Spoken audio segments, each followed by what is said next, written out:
these elements have stable isotopes, if given enough time, they will all decay into more basic elements. Considering that the Earth is roughly 4.5 billion years old, all of these elements have had a long time to decay until almost nothing is left. And actually, at levels this low on Earth, only 4 of these can be reliably measured at all. Of these measurable ones, radon is the least abundant, at only 0.00000000004 parts per million. That's so rare that out of 25 quadrillion atoms, you might only find 1 atom of radon in the Earth's crust. But we still have the lower half of this list, which means there are 6 elements even more rare than this. The abundance of all of these is so low that they can only be estimated using known quantities of other elements that decay into them. Within this list is promethium, which is by far the rarest of the so-called rare earth elements.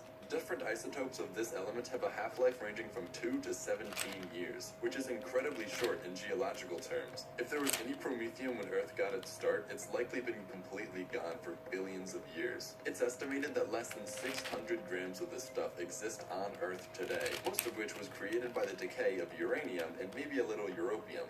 But still, we can get rarer. The rarest element on Earth with current data is element 85, astatine. Far less stable than even promethium, the most stable isotopes of astatine have half-lives ranging from 5 to 8 hours, but most of its isotopes, and there are 39 total of these, have half-lives of just 1 second or less. That means most of the astatine that exists right now at this moment did not exist yesterday, won't exist tomorrow, and might not have even existed when this video began. The name astatine comes from the Greek word astatos, which literally translates into unstable. That's a pretty fair description of the element too. Astatine is so unstable that we really don't know a lot about it. Any images we have of astatine aren't actually of astatine. What I'm showing you now is one of the first pictures that show up when you search astatine in Google, but this isn't astatine. It's a substance called autunite, fluorescing under a UV light. One of the elements that make up this material is uranium, which can, on occasion, decay into astatine. Within this one rock of autunite, there's likely only a handful of astatine atoms. But that hasn't really stopped people from theorizing what this element might look like using elements we can collect and observe. Astatine belongs to a group on the periodic table known as the halogens, which all behave similar to one another. Halogens tend to get darker the heavier they get, with chlorine starting out as a light yellow-green, bromine as a reddish-brown, and iodine as a dark grayish-violet. It's predicted astatine would follow in this pattern and likely be a solid black metallic color. But if enough atoms of astatine were ever collected together for the human eye to see, the material would immediately vaporize due to its own heat produced from decay.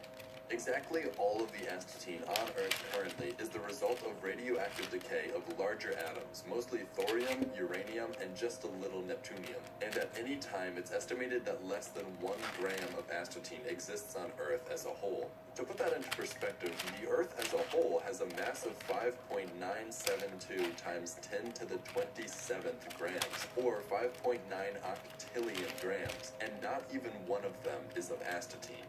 But humans are pretty smart and have found ways to artificially produce small amounts of astatine by bombarding bismuth isotope 209 with what's called alpha particles, which are basically the nucleus of helium atoms. Astatine 209 and 211 can be created in small quantities. The greatest amount we are typically able to produce at once is 86 nanograms, or 86 billionths of 1 gram.